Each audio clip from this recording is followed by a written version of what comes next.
GrannyCoyBundy. Did I say that right? Yes, How are you? I am good. How are you doing? I am so good. I was looking at your videos. You know, one thing that I took away from it and one thing that I love is that I love your spirit. I love that. Thank you. Thank you. You're so welcome. So let's talk about it. What made you decide that everybody needed to see your dance moves on TikTok? I just I basically just threw myself in it because I remembered growing up and loving to dance. Mhm. And when I seen the dances and heard the music, it made me want to move. But the way I got on TikTok is from my niece. She was like 10 or 9. I think she was 10. Mhm. But yeah, So you're sitting pretty at 2 million followers, I think it is. I think I saw 2.6 million. 2.6 million followers. So I want to know if your niece is salty, being as though you probably have more followers than she does. Now, the niece that started me is my sister's granddaughter, but the niece that's salty is my brother's granddaughter. But why though? Why is she salty? Because she's been on there for like a year or something. And then after a year, I got like 2.6 million. And she's like, wait a minute, how you do it? And I've been doing this for a long time. I was like, baby, I still love you. I can't help you, but I love you. Period. Do not ask me to put your page up on mine because these are my followers. Is that what you be saying? They do that too. Do you do it? Well, I try and help him out. I try to help him out. My son will take my phone real quick and post up his pictures. My oldest one. And Mm-mm-mm-mm. I tell him it's not Facebook. Oh, I have to delete that. You know what I would do? I'll take that phone back and delete those pictures. Get out of here. Trying to use my platform to get you some followers. If you don't get out of here. So of course, you know, February is Black History Month, and all month long we're going to be spotlighting content creators, you know, who are African American. And I just want to know, what does Black History Month mean to you? It means a lot to me. I'm actually from a not very diverse state. I'm from Des Moines, Iowa. Mm, And we're like 5% of the population here. So when I was coming up, there was times when police would ask us, what are you doing in this neighborhood? You know, that actually happened to us a lot. And there was times where I remember I was like 9 years old, and no, I was less than that. I was like 8. I went into a store and the man like frisked me from head to toe, every piece of my body. And I was only like 8 or 7. right. And it makes you remember things. So I really get into Black History Month Hmm. because of all the I think it's adversities Right. that I came across. So I try to enlighten people to let them know as far as being aware, and also try and teach the kids how to voice what they feel without it coming off as aggressive or angry, because Right. that was the first stereotype they would give me when I was younger. She's aggressive, she's angry, kick her out. So I had to learn how to fix the way I worked around the situation so Mhm. that I can be heard and not kicked out. I get that 100%. I also feel like we can't have, you know, American history without teaching Black history, because Black history is American history, right? Right, right. And you're going to be working with Instagram and Black creators. Tell us about that. Yes, yes. I'm sorry, I got excited. So me and my son is an anime lover, and so is his little brother. So I have 3 sons. Mhm. So what it is it's a program where they're helping Black voices be amplified on Instagram, if that's the way I should say it. And we're having fun because he wrote a book. And our next series, because we started a series of anime where one was, anti-bullying. The other one is any race can be anime. It doesn't just have to be a certain race. You could do anime and be Black. And the next one we're doing is him and his books and his the characters in his book. So I'm excited because I've gotten a lot of feedback on Instagram from people of color that love the same thing we do. And it's just amazing because it's like, okay, all right, we could do this. Yeah, it goes back to representation, and it's cartoons, something as just small as that, and anime and cartoons and things like that. And I feel like a lot of people like anime. You just don't have to be a certain color to like it or be Yep, in it, if that exactly. makes sense. Speaking of, Hmm. you actually wrote 2 books, right? Yes, I did. Tell us about those books.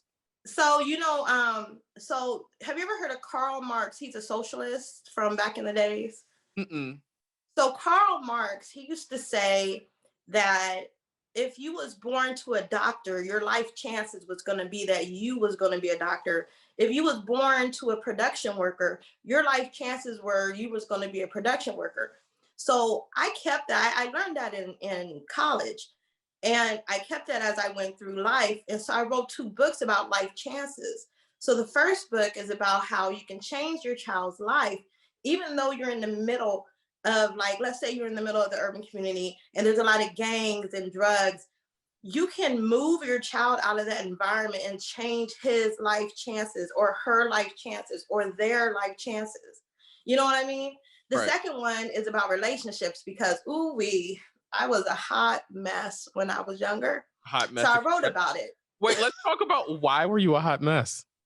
Oh, so honestly, I was crazy misunderstood when I was younger because I went through a lot and I don't really talk about it a lot because people in my family are still here. And that's the thing about Black culture. And one of us has to break the cycle, but I love my mama.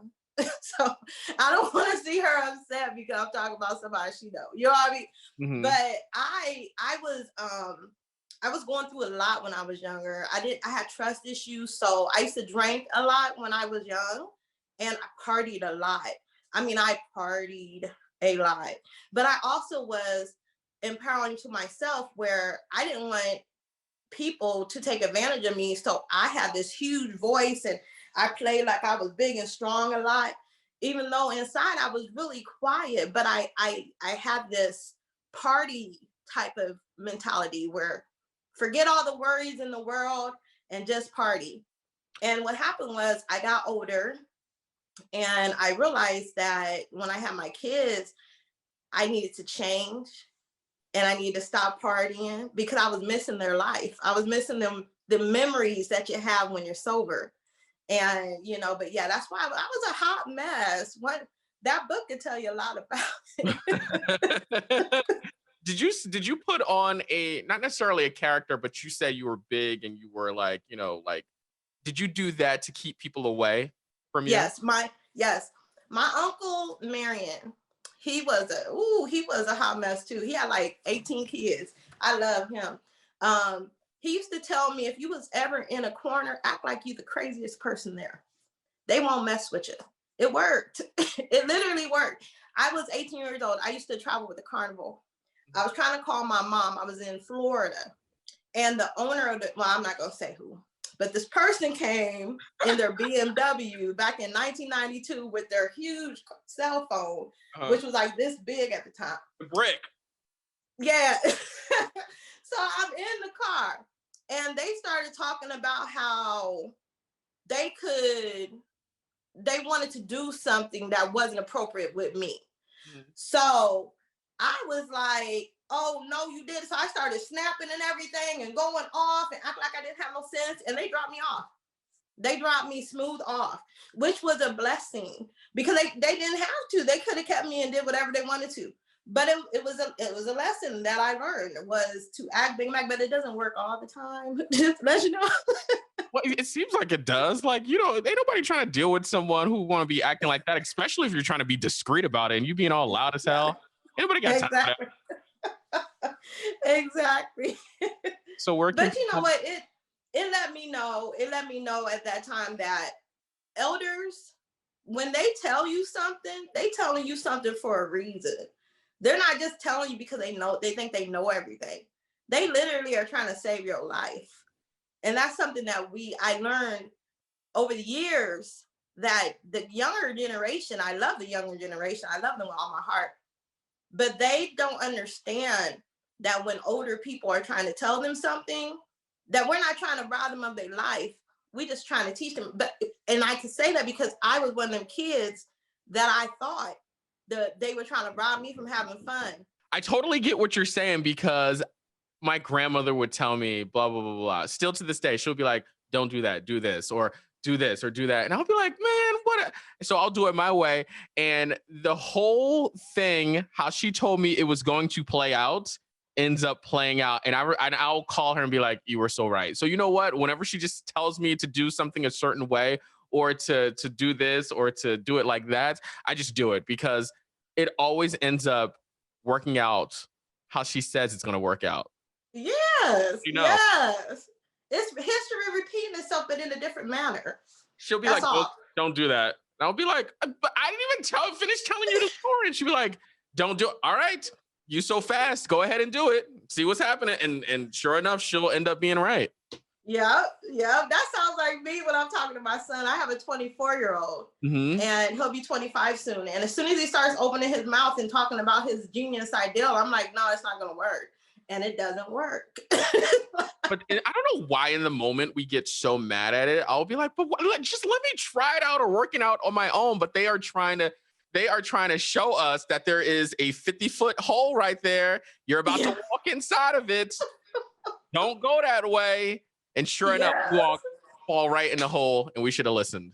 exactly, exactly. So when you're not on TikTok, what are you doing? I'm watching Twitch. Really? Do you know what Twitch is? Absolutely. There's a lot of I have a lot of DJ friends who be DJing on Twitch. Really, I'm gonna tell you, okay, so I watch Saikuno, Corpse Husband, Dakotas, Racy, Ash Laugh Out Loud, Mhm. Ash on Laugh Out Loud. And they are just so wholesome. Like they're kind to each other. There's some that are like, whoo, I don't want to watch them because they be going in. The viewers are majority, it's like 50-50 where it's children and adults. Mhm. And some of them, and they don't have a cap, or I don't know what it's called, a censorship. So they be snapping on these people. But them guys that I named off, they're so nice. Like I subscribed to one of them and they was like, "Thank you, Granny Coy and Zion Streams." I was like, "Oh my gosh." Awesome. Yeah, they make me happy along with my followers, they all make me happy. But I watch Twitch. I'm still finding myself. Mhm. I'm writing another book. I'm working on a fictional book. It's really good. I can't wait till it's done. But I don't know. It's kind of weird because I've been in the house since March of 2020. And it's about to be a year. Yeah, and I'm literally in the house. Right. Like we don't go anywhere. We don't go to the park. We don't go to a store. We're literally hermits.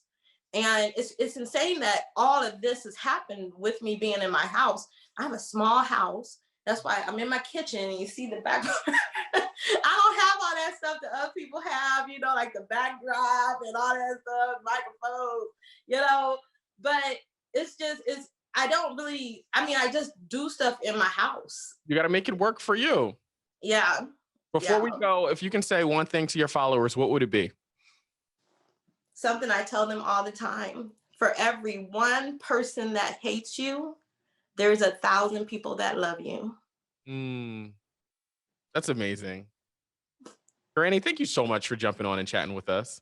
Thank you. I enjoyed myself. I enjoyed this conversation. It was so good. Thank you.